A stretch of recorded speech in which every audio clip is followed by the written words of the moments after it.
in order to do this, though, we need to understand children and how they think and feel. It's very difficult to provide structure and information in a way that they can understand if we don't have much understanding of their sort of developmental pathways. So what we would do normally in a program is go through this in great detail and look at each stage and how each stage is building for the next. And how stages don't end. They're not like when infancy is over, that doesn't mean that the things accomplished in infancy now, don't have to worry about that anymore. They're still always there. These themes are continuous throughout development. And all of these things all combine to get us ready for adulthood. So we start in early infancy with the main task of establishing a trusting relationship that builds an attachment. So the child comes to us. You know, when at that stage when your baby starts saying, you know, a stranger comes and they go, oh, and they cling to you. Or you're in a store and you smile at a little child and they run away from you to their parents. That means they see that parent as their safety zone. That means that that child feels secure, that parent's going to protect them. And sometimes, though, what we do is say, oh, you're so shy, or come on, don't, or that's rude, or things like that. But if we understand what's happening developmentally, this is a huge advance. And it's the foundation, this idea that I feel safe with you. I trust you to take care of me and protect me. And that's what we want to see when they're 20, right? I trust you. And then as they learn to talk, if we interact with them respectfully and listen to their communication and encourage it and respond to them, there's this idea of this like sort of tossing a ball back and forth in communication and responding sensitively to them. We're starting the foundation of communicating with other people in a respectful way. Listening, speaking, listening, speaking. And then that helps to build the skills for nonviolent conflict resolution because their language is developing and they're understanding how they can put words to their feelings. So they can start to resolve issues verbally instead of pummeling the other person. And that gives them more independence, more sense of themselves as people, as able to master challenges and resolve situations. And then as they grow and they start to develop fears, very typical in early childhood, fears. If we understand what that's all about and we help them through that in a supportive way, then they learn what it feels like when somebody understands me, what it feels like when somebody's empathic and gives me the reassurance that they need.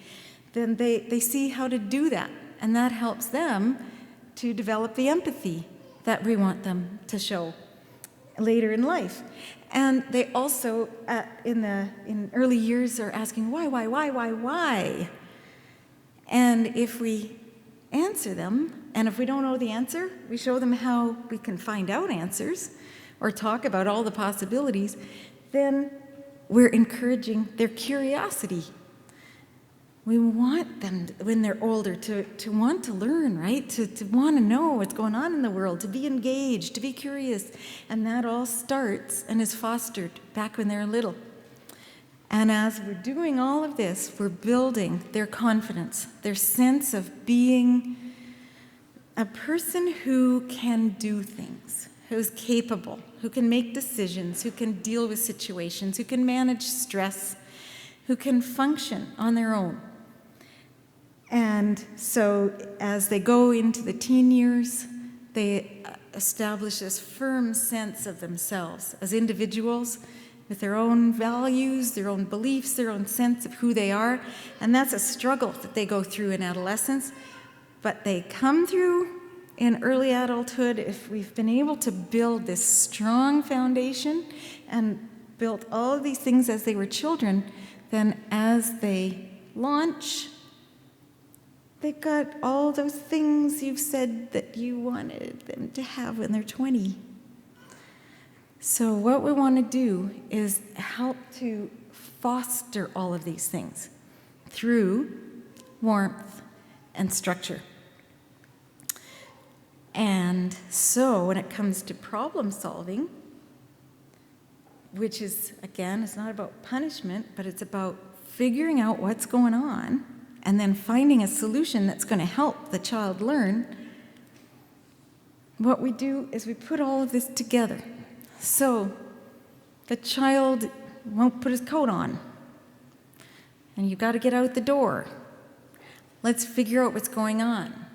Because if we can really figure it out, then we can think of how we can provide warmth and structure in a way that is sensitive to how the child thinks, that will solve the problem and help the child learn how to problem solve. Let me give you an example. Okay, this is not my son, but he looked a lot like that when he was that age. And one day, when he was about 2, we were in the bathroom together. I was getting ready to go somewhere, and, he's just hanging out with me, and all of a sudden I see, and it's too late, right? It's always too late when you see. And he's got a toothbrush, and he walks over and he drops it in the toilet. And it was his dad's toothbrush.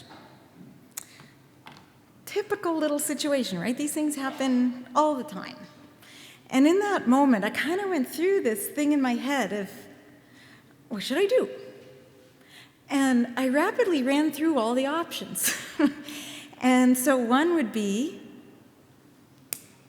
don't ever do that again, right? That's one option. Another option is, go to your room. That was a bad thing you did. You go to your room and you stay there until I tell you you can come out. That's another option. Another option might be, okay, you did that, so now you can't watch Franklin tonight. That's another option. But as I ran through these options, I thought, in none of those scenarios is he actually going to learn what I want him to learn, which is why he shouldn't do that again. I want him to understand. So let's think about what happens in the situation, what's happening in your brain in a situation where you end in punishment, okay? So often what we do first is we think of why. Why did the child do it? And if we don't know a lot about child development, we can really make errors at this early stage. And we can think of reasons that actually have nothing to do with why the child did it. Then, after we think about why the child did it, we have an emotional reaction to that. And this all happens very, very quickly. We also all have our own theories of learning, how children learn, and that kicks in, and then we react. So, I could have thought, you drop your dad's toothbrush in the toilet? That's so disrespectful to your dad. So I feel offended. And often we do. We take personal offense at what children do a lot of the time. It has nothing to do with that at all. But that's probably how I would feel if this was my explanation. And if I believe that respect comes through enforcement, then I'm very likely to punish. You will respect your father's things. And I want you to go to your room now and think about this. I also, alternatively, might think he's just being bad. Terrible twos, right? He's just being a bad kid. He did something bad. And in that case, I'm probably going to feel angry and frustrated. I'm thinking he did something intentionally that was bad. And so then I'm likely to think that behavior needs to be deterred in the future. And to deter it, I'm likely going to punish him if I'm angry and this is my sort of state of mind. These are very, very common mental scenarios. Can you relate to these? Very, very common that we do this, and it happens in a split second that we go through this and end with the go to your room, take thing away, slap, whatever. The problem is that at the end of that row, he hasn't learned anything. He hasn't learned why. He hasn't learned why this matters. So as I thought this to myself, I thought, well, okay, he's 2 years old. What does that tell me about the reason why he might do this? Any ideas? Curiosity. It's just like dropping the peas. I put my toothbrush in the sink water. That's water. When I drop it in the sink, it makes a different sound. Interesting. He's curious. What else would be typical of a 2-year-old? To see where it goes. Fortunately, he didn't flush. But that is interesting, right? It's really interesting to watch it. Ooh. And you go to the museum, you put the penny in that thing and it goes down. And we do the same kinds of things in different situations. Why do I freak out in this particular one? He's wondering. He also doesn't have a big understanding about plumbing, right?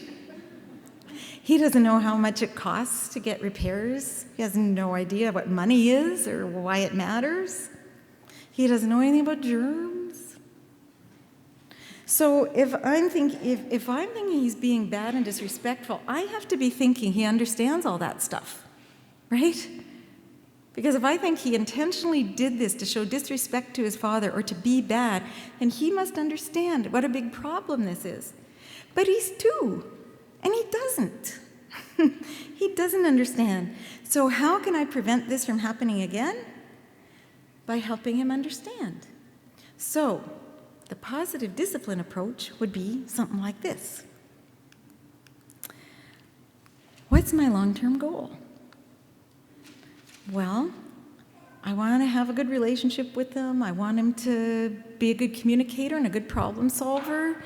I want him to understand things and make decisions because he understands, not because he's afraid of me. So I want him to understand why he shouldn't do this again. What's he thinking and feeling? What's his developmental level? How does he see the situation? He's 2, he loves to experiment, he's curious, and he doesn't understand what the problem here is at all. He doesn't know the first thing about microbes. So, how can I help him to listen to what I have to say and to learn from it?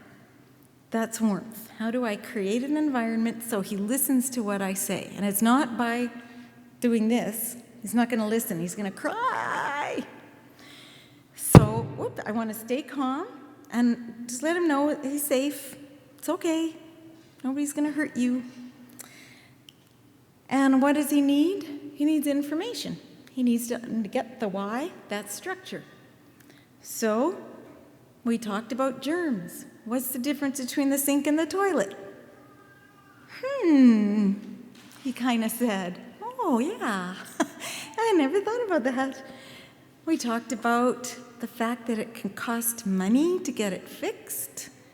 And so we have so much money and we'd rather spend it on something else than on that. So we don't put things in there because then it costs us a lot of money. So then I said, so what could we do about this? What should we do? And once again, he had the idea. He said, I could buy Daddy a new toothbrush. And I said, that's just a great idea.